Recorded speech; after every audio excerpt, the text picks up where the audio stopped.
Firman Tuhan sudah tidak asing buat kita. Sekali lagi 1 Petrus ayat yang keempat, pasal 12 sampai ayatnya yang ke-19. Sudah dapat semua? Sudah. Puji Tuhan. Untuk menghormati kebenaran firman Tuhan, saya undang jemaat Tuhan untuk bangkit berdiri. Haleluya.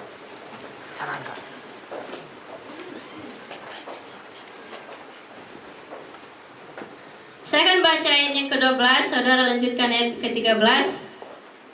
Saudara-saudaraku yang kekasih, janganlah kamu heran akan nyala api siksaan yang datang kepadamu sebagai ujian, seolah-olah ada sesuatu yang luar biasa terjadi atasmu.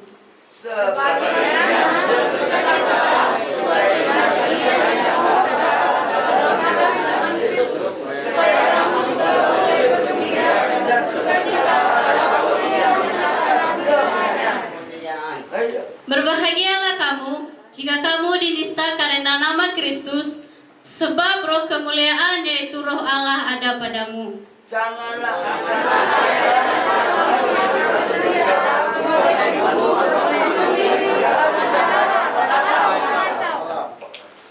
Tetapi jika ia menderita sebagai orang Kristen, maka janganlah ia malu, melainkan hendaklah ia memuliakan Allah dalam nama Kristus itu. Karena sekarang kita saatnya penghakiman dimulai, dan pada rumah Allah sendiri yang harus pertama-tama dihakimi. Dan jika penghakiman itu dimulai pada kita, bagaimanakah saudaranya mereka yang tidak percaya menjadi Allah? Dan jika orang benar hampir-hampir tidak diselamatkan, apakah yang akan terjadi dengan orang fasik dan orang berdosa? Karena itu, mereka juga mereka yang harus menderita karena Allah, menyerahkan jiwanya dengan selalu berbuat baik kepada kita yang setia. Sama-sama kita katakan, amin. Silakan duduk kembali.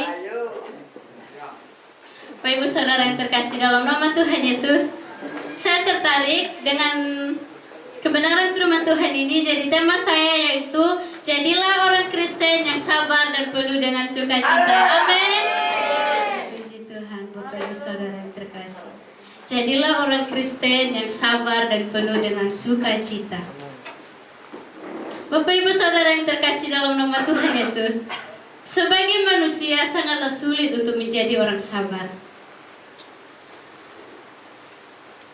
Sebagai manusia, kita dalam kedagingan kita sangat sulitlah menjadi orang sabar. Apalagi ketika kita sedang dalam penderitaan, dalam kesesakan. Betul. Ketika kita sedang dalam penderitaan, ketika kita sedang dalam kesesakan, terkadang kita lupa. Terkadang kita lupa bertanya, Tuhan, apa yang harus saya lakukan? Karena ketidaksadaran kita, karena kita tidak mau sabar, kita melakukan dengan cara kita sendiri. Kita menyelesaikan masalah kita dengan cara kita sendiri. Bisa kita lakukan di luar Tuhan. Ketika kita melakukan cara kita sendiri, mungkin bisa berhasil, tapi itu tidak kekal. Karena itu bukan dari Tuhan. Tetapi ketika kita mengalami penderitaan, ketika kita dalam kesesakan, Tuhan, apa yang harus saya lakukan? Bagaimana caranya menyelesaikan ini? Tuhan pasti jawab. Mungkin tidak langsung sekarang. Ketika kita berdoa, Tuhan, apa yang harus saya lakukan? Tuhan tidak langsung menjawab, saudara. Tuhan juga menunggu sabar lagi. Tuhan menunggu sabar. Kita harus sabar. Sabar. Berapa sabar? Tetapi suatu hari Tuhan akan menjawab seperti ini. Ini yang harus kamu lakukan. Ini yang harus kamu perbuat. Dan perbuatlah itu di dalamku. Sehingga semuanya boleh kekal. Sehingga semuanya boleh mendatangkan berkat, kebaikan dalam kehidupan kita. Bapak Ibu Saudara yang terkasih dalam nama Tuhan Yesus, penderitaan dan kesesakan artinya kita sedang dalam masalah. Kita sedang dalam kesulitan. Siapa yang tidak punya masalah? Siapa yang tidak mengalami kesulitan. Orang mati. Orang yang sudah pergi ke rumah Bapa. Tidak akan ada penderitaan dan tidak akan ada kesulitan. Tetapi satu pertanyaan, ketika kita pulang ke rumah Bapa, apakah kita sudah layak? Kembali lagi. Jadi ketika kita dalam penderitaan, ketika kita mengalami kesulitan, kita harus sabar Bapak Ibu Saudara.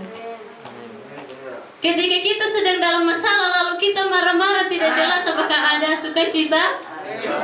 Tidak pernah ada ceritanya ketika orang marah-marah dia juga sambil sukacita. Tidak ada ceritanya itu. Ketika kesabaran kita hilang, saat itu sukacita kita hilang. Dan ketika sukacita kita hilang, tidak akan ada damai sejahtera. Amin. Amin. Tidak akan ada Bapak Ibu Saudara. Jadi satu-satunya adalah sabar. Kenapa sih saya harus disuruh sabar? Kenapa sih harus selalu sabar? Sabar dan terus sabar. Tuhan Yesus juga marah loh. Apalagi saya yang masih manusia. Tuhan Yesus juga pernah marah. Tapi Tuhan marah tepat sasaran, pada sasarannya. Demikian juga dalam kehidupan kita. Ketika kita marah, harus benar-benar dalam konteksnya. Marah berdosa nggak sih? Marah bagaimana? Baca marah. Ketika kita marah berlarut-larut, ketika kita marah sebelum terbit matahari sudah selesai. Tetapi ketika marah sampai matahari terbenam, itu baru jadi dosa kita. Kenapa? Sama aja kita menyimpan amarah kita dalam hati kita. Ada beberapa hal yang perlu kita pelajari, itu satu, bersukacita dalam penderitaan. Haleluya. Ini sangat tidak masuk akal Bapak Ibu Saudara. Saya menderita, suruh saya bersukacita. Saya lagi sengsara, suruh saya bersukacita. Tidak masuk akal. Tetapi dalam Filipi pasalnya yang 4 ayat yang keempat berkata, bersukacitalah. Bersukacitalah senantiasa dalam Tuhan. Sekali lagi kukatakan, bersukacitalah. Dia menekankan untuk kita, apapun keadaan kita, sebagaimanapun penderitaan yang kita alami, kesulitan, masalah, tetap andalkan sukacitamu. Amin. Karena ketika ada masalah, ketika kita menghadapi masalah, kita selesaikan dengan sukacita, dengan hati yang sabar, pasti akan selesai. Tetapi ketika kita menyelesaikan masalah dengan sebuah amarah, tidak akan selesai Bapak Ibu. Yang ada api makin membesar. Ketika api melawan api, kebakar dong. Terjadi kebakaran. Tetapi ketika ada api, disiram dengan air, api pasti padam. Lawan dari sabar adalah marah. Ketika kita jadi seorang pemarah, tidak akan pernah selesai masalah kita Bapak Ibu. Yang ada masalah yang satu belum selesai, menumpuk sampai kita, aduh Tuhan, kok nggak selesai? Kok tidak pernah selesai? Yang satu belum selesai, yang satu datang, yang dua belum selesai, 3, 4 menyerah. Saat itu orang Kristen, aduh, gimana ini? Gelisah, khawatir. Bahkan kadang lupa dengan Tuhan. Lupa kalau Tuhan punya 1000 cara menolong kita. Amin. Lupa kalau Tuhan punya 1000 cara untuk menyelesaikan masalah kita. Bapak Ibu Saudara yang terkasih dalam nama Tuhan Yesus,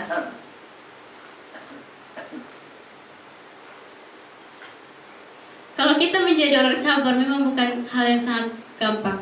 Ketika kita mau menderita, ketika kita bersukacita dalam penderitaan, itu bukan hal yang gampang. itu sangat sulit untuk dilakukan. Tetapi saya percaya kita yang sudah penuh sukacita, dipenuhi Roh Kudus, pasti mampu melakukannya. Karena kita menderita sebagai Kristus. Kita menderita di dalam Kristus. Ketika kita menderita di dalam Kristus, maka Tuhan pun menguatkan kita. Tuhan memberikan Roh Kudus. Roh Kudus. Di ayat yang ke-16 berkata, tetapi jika ia menderita sebagai orang Kristen, maka janganlah ia malu. Ketika kita menderita, kadang kita malu ya. Kalau kayak kita tidak punya sesuatu, kita lihat teman kita mewah-mewah, oh ya ampun aku gak mau bergabung, gitu ya. Minder. Dan itu seringkali terjadi, termasuk pembicara. Janganlah ia malu, melainkan hendaklah ia memuliakan Allah dalam nama Kristus itu. Dalam penderitaan kita pun kita disuruh memuliakan Tuhan. Dalam penderitaan kita pun kita disuruh bersuka cita. Bapak Ibu Saudara yang terkasih dalam nama Tuhan Yesus. Terkadang ketika masalah itu datang, pemberontak itu bisa terjadi. Pemberontakan itu pasti terjadi. Aduh Tuhan, hidupku kok begini-begini terus? Kok tidak ada perubahan? Ya itu karena dirimu tidak mau berubah.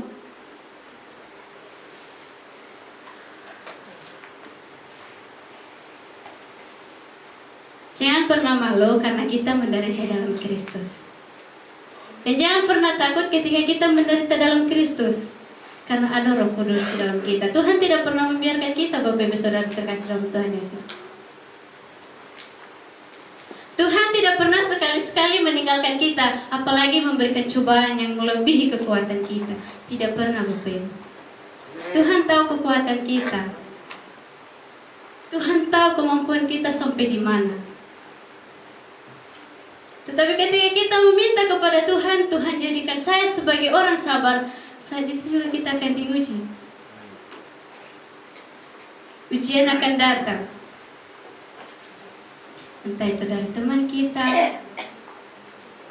dari sekitar kita, bahkan dari keluarga kita sendiri akan memuji kita. Oh, anakku mau minta jadi orang sabar. Ini, hadapi ini. Sanggup sabar. Tetapi orang yang dikuatkan pasti sanggup. Terutama kepada ibu-ibu. Tuhan jadikan saya orang sabar menghadapi anak-anak saya. Jadikan saya ibu yang baik. Tuhan, oh keinginan anakku mau jadi orang sabar. Oh keinginan anakku ini mau menjadi anak istri yang baik, menjadi ibu yang baik. Ujian dulu, lulus tidak? Ketika kita lulus lewat ujian, kita layak, kita berhasil, dan kita akan menjadi orang yang sabar. Amin. Sukacita. Sukacita adalah sebuah keyakinan yang teguh dalam hati kita bahwa Tuhan memegang kendali atas kehidupan kita. Amin. Amin. Sukacita. Ketika kita bersukacita, kita juga punya keyakinan Tuhan memegang kendali kehidupan kita. Ketika Tuhan sudah memegang kendali kehidupan kita, kita pasti akan aman. Aman bukan berarti kita tidak menghadapi masalah lagi. Aman bukan berarti kita tenang-tenang. Tidak, Bapak Ibu. Keamanan kita di dalam Kristus yaitu mampu melakukan segala sesuatu. Keamanan kita di dalam Kristus yaitu ketika kita mampu melawan kedagingan kita. Amin. Haleluya. Dan yang kedua yaitu sukacita juga berbicara tentang kesukaan hati kita. Kesenangan dan kesukaan hati kita memuji Tuhan. Tidak pernah ada orang tidak bersukacita. Tidak ada sukacitanya happy-happy dia memuji Tuhan. Orang yang bersukacita pasti happy memuji Tuhan. Amin. Dia punya satu kerinduan, dia punya satu kekuatan untuk memuji Tuhan. Dalam keadaan apapun dia memuji Tuhan, karena sukacita ada di dalam dirinya. Jadi Bapak Ibu Saudara yang terkasih dalam nama Tuhan Yesus, kalau selama ini kita pemarah, mari kita jadi penyabar. Kalau selama ini kita cemburu terus, mari kita bersukacita. Amin. Amin. Amin. Sukacita memang apa ya? Kalau kita ngomong sukacita itu sangatlah gampang. Tapi ketika kita melakukan dalam kehidupan kita, terkadang juga sulit, susah. Apa yang susah? Ketika ada sesuatu yang tidak berkenan di hati kita, kita marah. Ketika ada sesuatu yang tidak sesuai dengan keinginan kita, kita marah, kita cemberut. Ada sukacita ketika kita cemberut? Tidak ada. Ketika mimik muka kita ini sudah cemberut, lebih berat dari berat badan kita, percaya di sana tidak ada sukacita, Bapak Ibu Saudara. Amin.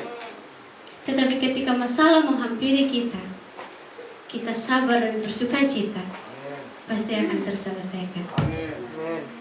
Kenapa kita harus sabar? Kenapa kita harus selalu bersukacita? Amin. Karena sabar adalah sifat dari Allah. Sabar itu sifat dari Yesus Kristus sendiri. Bapak Ibu Saudara yang terkasih dalam nama Tuhan Yesus, Rasul Paulus mengajarkan kita untuk mengejar kesabaran. Selain dari keadilan ibadah, kita harus mengejar kesabaran. Karena sekalipun kita beribadah, kita mempunyai keadilan semewah apapun, ketika tidak ada kesabaran, tidak akan ada gunanya. Amin. Yang terutama dalam kehidupan orang Kristen adalah sabar. Sabar. Ketika kita mempunyai kasih dan mengasihi sesama, kasih kita dibalas dengan kejahatan. Kalau kita tidak sabar, apa bedanya kita dengan dia? Lalu apa gunanya kasih yang kita kasih? Tetapi ketika kasih kita dibalas dengan kejahatan, ketika apa yang sudah kita beri dan kita tidak dihargai, ketika kita sabar, semuanya biarin. Itu kan urusannya dia. Yang penting kita memberi dengan sukacita. Bapak Saudara yang terkasih dalam nama Tuhan Yesus, kita boleh baca dalam Roma pasal 12 ayat ke-12. Sana dia berkata, bersukacitalah. Bersukacitalah dalam pengharapan, bersabarlah dalam kesesakan, dan bertekunlah berdoa. Ajaran Alkitab memang terkadang bertentangan dalam kehidupan kita.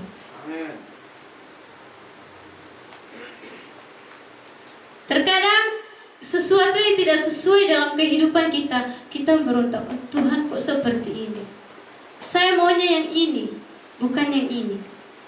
Tetapi Tuhan berkata, apa yang kamu ingini itu tidak sesuai. Karena semua yang diberikan Tuhan kepada kita adalah baik adanya. Tuhan tidak pernah ingin kita celaka. Orang tua mana sih yang anaknya celaka? Orang tua mana yang tidak mau anaknya sukses?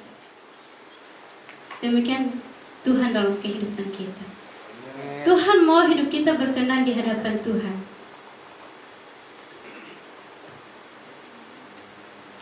Bapak Ibu Saudara yang terkasih dalam nama Tuhan Yesus, di Amsal pasalnya yang 14 ayatnya yang ke-29 berkata, orang sabar besar pengertiannya. Amin. Orang yang sabar sangat besar pengertiannya, tetapi siapa pemarah membesar apa? Kebodohan. Haleluya. Makanya jangan jadi pemarah ya. Amin. Harus jadi penyabar. Orang sabar itu besar pengertiannya. Orang sabar berhikmat. Orang sabar adalah orang yang bijaksana. Tetapi si pemarah hanyalah bisa buat masalah. Si pemarah hanya bisa membuat kehancuran. Jadi kita selalu bersukacita karena kita mendapat keselamatan dari Yesus Kristus. Amin. Itu sudah janjinya kepada kita, Bapak Ibu Saudara yang terkasih. Keselamatan yang kekal itu sudah janjinya Kristus dalam kehidupan kita yang percaya. Keselamatan tidak semua orang bisa mendapatkannya. Keselamatan akan nyata kepada orang-orang yang benar-benar memberikan diri kepada Tuhan, yang benar-benar berkenan di hadapan Tuhan. Tetapi terkadang kita lupa dengan janji Tuhan. Terbalik, saudara. Manusia lupa dengan janjinya Tuhan. Sedangkan kalau manusia berjanji, dia sendiri yang lupa. Tapi Tuhan tidak pernah lupa dengan janjinya. Justru kita yang lupa akan janji Tuhan. Tuhan sudah menyiapkan seindah mungkin. Tuhan sudah menyiapkan sebaik mungkin, semanis mungkin sesuatu dalam kehidupan kita. Tapi karena kita tidak sabar, semuanya berantakan. Karena kita tidak sabar, sekarang. Sedangkan Tuhan berkata minggu depannya. Enggak mau Tuhan, maunya sekarang. Padahal minggu depan kita mendapatkan sesuatu yang istimewa. Yang begitu manis, indah. Kita tidak maunya itu. Maunya yang sekarang Tuhan, sekarang dan sekarang. Tetapi yang kita dapat sekarang, apa? Ketika Tuhan memberikan yang sekarang tidak sesuai, kecewa. Saya dan Bapak Ibu Saudara kecewa. Oh, Tuhan tidak adil. Berontak lagi. Berkata Tuhan tidak adil. Tuhan tidak adil, saya minta ini, kau yang dikasih ini. Tapi Bapak Ibu Saudara yang terkasih dalam nama Tuhan Yesus, percayalah. Segala sesuatu yang terjadi dalam kehidupan kita, segala sesuatu yang terjadi kepada pribadi saya dan saudara itu seizin Tuhan. Amin. Dan Tuhan tidak pernah buat masalah dalam kehidupan kita tanpa menyelesaikannya. Amin. Keselamatan adalah kita bebas dari dosa dunia. Kita bebas dari segala kejahatan. Ketika saya dan Bapak Ibu Saudara nanti pulang, bukan pulang ke rumah Bapa. Di sana kita layak di hadapan Tuhan. Tuhan datang menyambut kita. Amin. Tetapi apa yang harus kita lakukan supaya kita mendapatkan keselamatan? Apakah kita harus tidur-tidur, santai? Kita berdoa, iya. Setiap saat kita berdoa kepada Tuhan. Tetapi kalau kita tidak ada tindakannya, Melakukan firman-Nya. apa arti dari doa kita? Ketika kita berdoa meminta sesuatu kepada Tuhan, seperti itu juga tindakan kita, Bapak Ibu.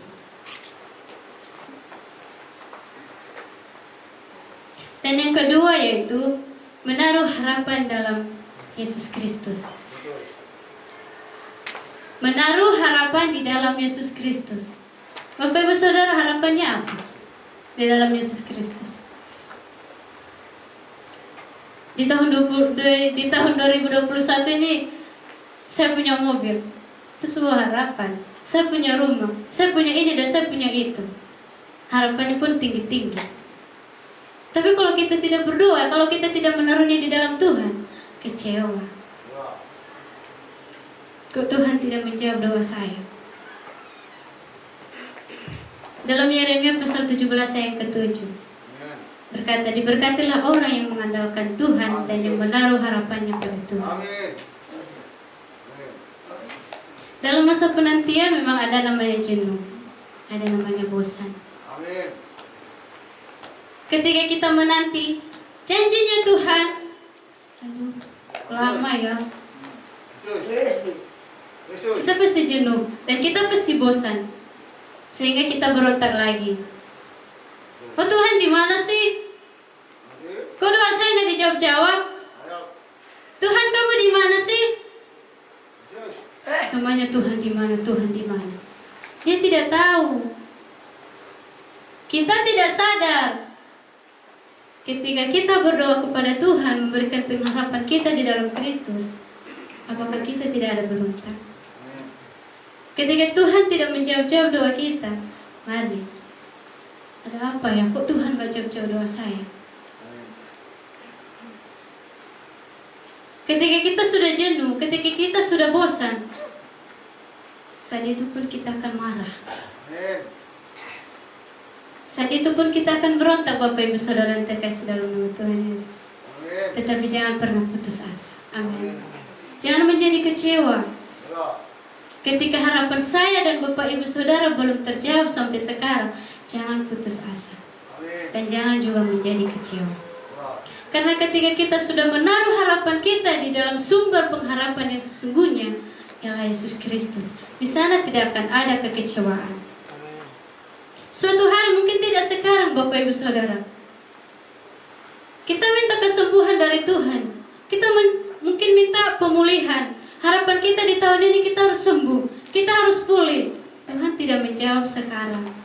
Mungkin tidak hari ini, minggu depan, ataupun 1 tahun kemudian. Tetapi percayalah Tuhan akan menjawab. Waktu Tuhan tidak pernah terlambat menolong saya dan saudara. Tidak pernah. Tetapi ketika kita menaruh harapan kita di luar Tuhan, ketika kita mempunyai sebuah harapan tapi tidak di dalam Tuhan, itu akan kekecewaan yang ada.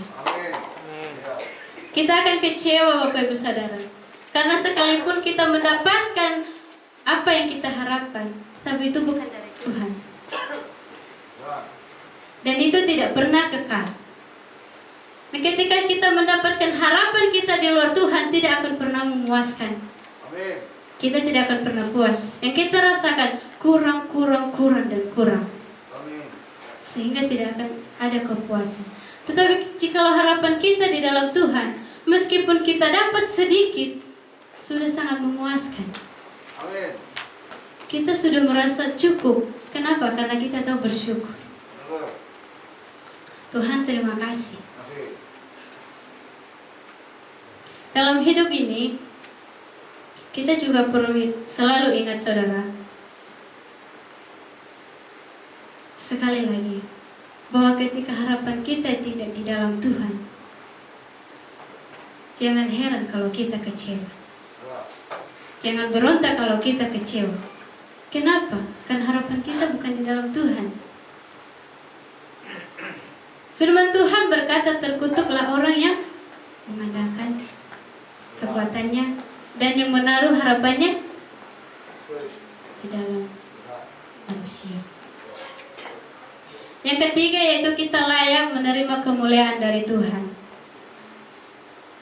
Bapak Ibu Saudara yang terkasih dalam nama Tuhan Yesus, orang yang layak menerima kemuliaan dari Tuhan adalah orang yang benar-benar menaruh harapannya, orang yang benar-benar berkenan di hadapan Tuhan. Itulah orang yang layak dimuliakan oleh Tuhan. Bukan orang yang tidak percaya.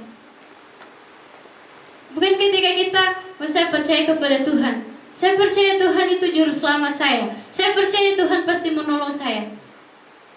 Kita hanya sekedar percaya, kita hanya sekedar ngomong, tapi kita tidak pernah sungguh-sungguh. Kita masih memiliki hati yang sungut-sungut. Oh, yang penting saya percaya. Yang penting percaya, bukan dari hati. Bapak Ibu Saudara yang terkasih dalam nama Tuhan Yesus, ketika kita sudah benar-benar menaruh harapan kita di dalam Tuhan, begitu berharganya kita di hadapan Tuhan. Saya dan saudara, seburuk apapun kita, seperti apapun rupa kita di hadapan Tuhan, kita tetap berharga. Amin. Amin. Amin. Tapi jangan karena kita berharga di hadapan Tuhan, kita juga seenaknya berbuat kesalahan. Kita semau-maunya menyakiti hati Tuhan. Oh, Tuhan Maha Pengampun, Tuhan Maha Pengasih. Bapak Ibu Saudara, kita harus lihat konteksnya. Kalau Tuhan sudah berkata, engkau berharga di hadapanku, bukan berarti kita bisa melakukan sesuka hati kita. Tetapi Dia berkata, engkau berharga di hadapanku. Seburuk apapun kamu, seperti apapun rupa kamu, Kamu tetap berharga di hadapanku. Tetapi mari kita kembali lagi dalam diri kita. Layak gak sih saya berharga di hadapan Tuhan? Apa yang harus saya lakukan supaya saya benar-benar berharga di hadapan Tuhan?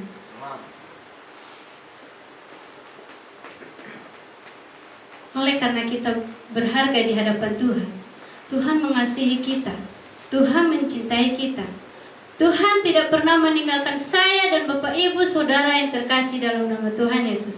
Sekalipun kita terpuruk, sekalipun dalam masalah kita tidak bisa menyelesaikannya, bagi kita tidak bisa melakukan apa-apa, tetapi Tuhan ada. Dia memberikan kekuatan lewat Roh Kudus-Nya. Dia memberikan kita hikmat. Ini yang harus kamu lakukan. Ini yang harus kamu perbuat. Dan aplikasinya dalam kehidupan kita. Kesimpulannya yaitu bersukacita dapat membangkitkan kekuatan orang-orang yang benar dan jujur.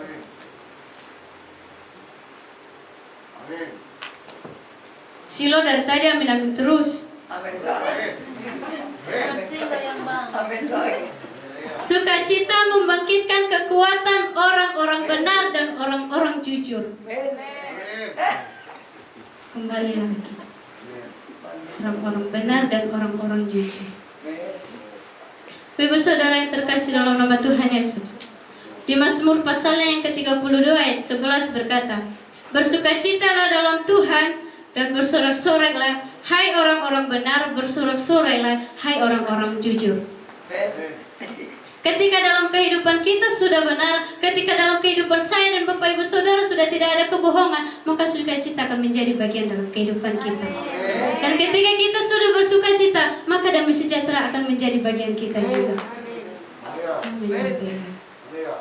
Yang kedua yaitu sukacita membentuk dan berbuah lebat. Sukacita dapat membentuk dan berbuat lebat. Kita baca di ayatnya di Yakobus pasal 1 ayat ke-2 sampai 4. Nanti dibaca di rumah ya. Situ kita bisa mengerti. Ketika kita bersukacita, buah kita akan lebat. Emang saya pohon berbuah? Emang saya pohon mangga berbuah? Bukan itu yang dimaksud Bapak Ibu Saudara. Bukan itu. Yang dimaksud di sini adalah buah-buah dari kehidupan kita. Buah-buah dari tindakan dan tingkah laku kita itu sesuai dengan apa yang dikehendaki Tuhan. Yang ketiga adalah sukacita menghasilkan upah yang besar di surga. Di Matius pasalnya yang ke-5 ayatnya yang ke-12 berkata, bersukacitalah dan berbahagialah karena upahmu besar di surga, sebab demikian juga telah dianiaya nabi-nabi yang sebelum kamu. Jadi kalau sekarang kita teraniaya, kalau sekarang kita menderita, sudah ada yang lebih. Tuhan Yesus Kristus sudah mendahului kita dianiaya, menderita. Bapak Ibu Saudara yang terkasih dalam nama Tuhan Yesus, saya percaya kita mampu melakukannya. Saya percaya adalah kita adalah orang-orang yang sabar, kita adalah orang-orang yang bersukacita, kita adalah orang-orang yang dipenuhi oleh damai sejahtera. Amin. Tidak panjang lebar saya berbicara, tetapi saya percaya Roh Kudus terus bekerja dalam kehidupan kita, terus akan memberikan pengertian dalam hati kita. Dan pelayan selanjutnya saya serahkan kepada Ibu Gembala. Terima kasih Tuhan Yesus.